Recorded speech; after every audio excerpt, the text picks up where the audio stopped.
Welcome to Beyond the Blackboard with Amina, a space where we have honest conversation about education, leadership, and the future we are building. I'm your host, Amina, and today's topic is very close to my heart, something that I strongly believe in: young people in decision making and leadership. Today I'm joined by someone who represents that reality. He is the Senior Special Assistant to the Governor of Kogi State on Private Education Institution, Honorable Clement Daudu. Welcome, sir. We are very happy to have you here. It's my pleasure to be here. So you are young and you are already in a very strategic role in education in the state. What was your journey like to get into the political space? Well, the appointment took me by surprise because it's not something I applied for. People just started calling me, congratulating me. I'm like, what's going on? And they said I have been appointed. Like, where? Kogi State government, private education. I'm an engineer by profession. So I was like, going into education, what am I going to do there? Over the years, I have always worked with young people, especially during my youth service, NYSC.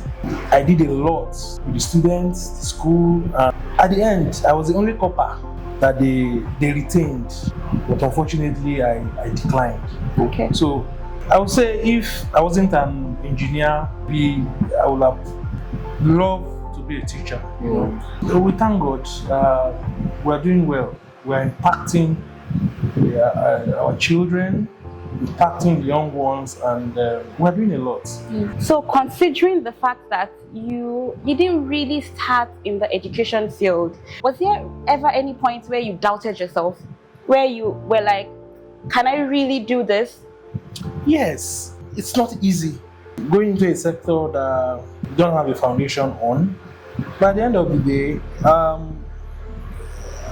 I am a management staff in Federal Civil Service. I see this role as a managerial role to manage, to supervise a sector. It's a little bit challenging, but over time, I became, I started settling in. Yeah.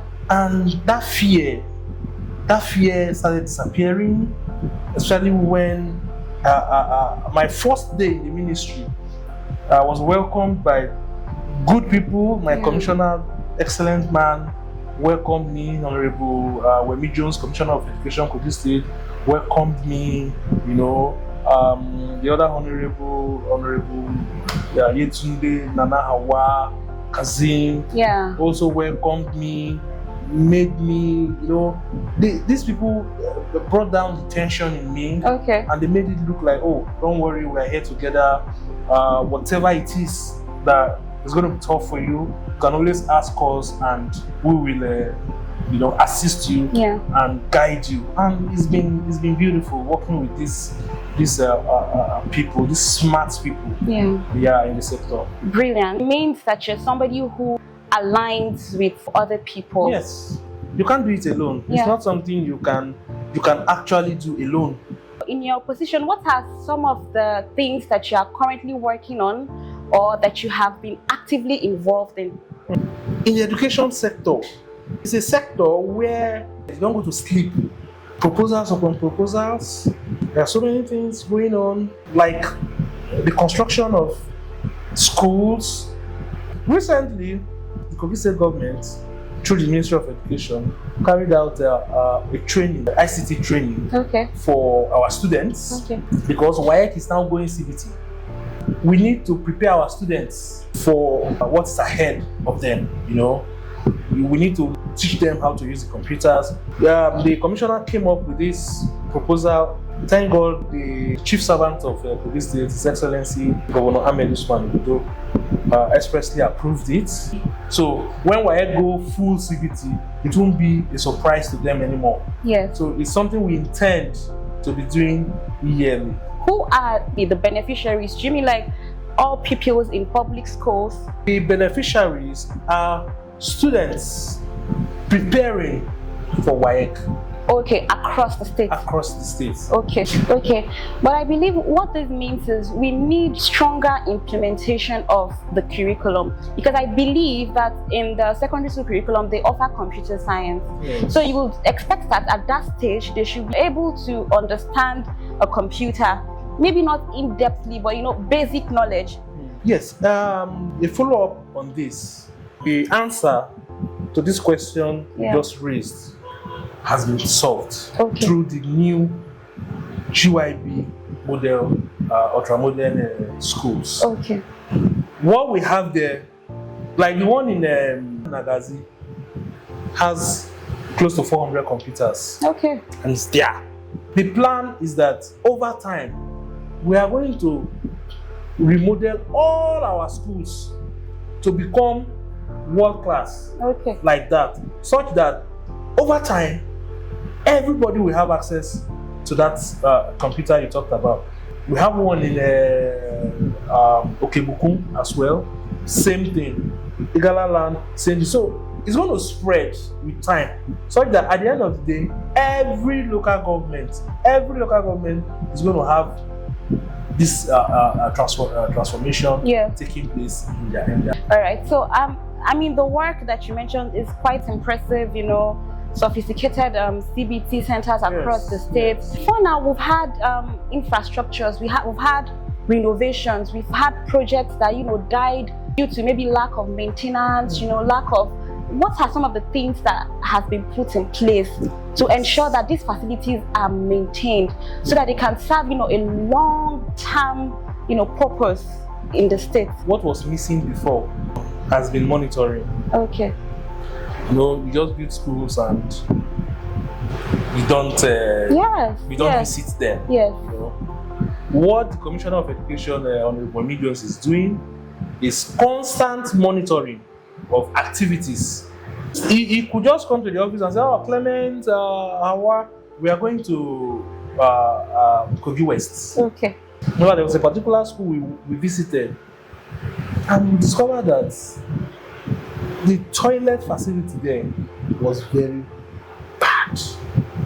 Imagine if we hadn't visited them on that day, nothing would have happened. Yeah. That's the difference between what the commissioner and the ministry is doing now compared to what we used to have. Yes. So there is a growing conversation, especially among young people, that government decisions are often made without enough youth representations. From your experience as one of the youngest, SSAs in the government right now, why do you think it is important for young people to be vastly represented? First of all, the administration of Governor Ahmed Usman Daudu, I think he recently collected an award as the governor that has represented, has carried young people more in his appointments. Yeah.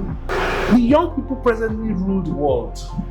I support the notion that you raised that more of young people should be carried along so that they can take ownership. Yes.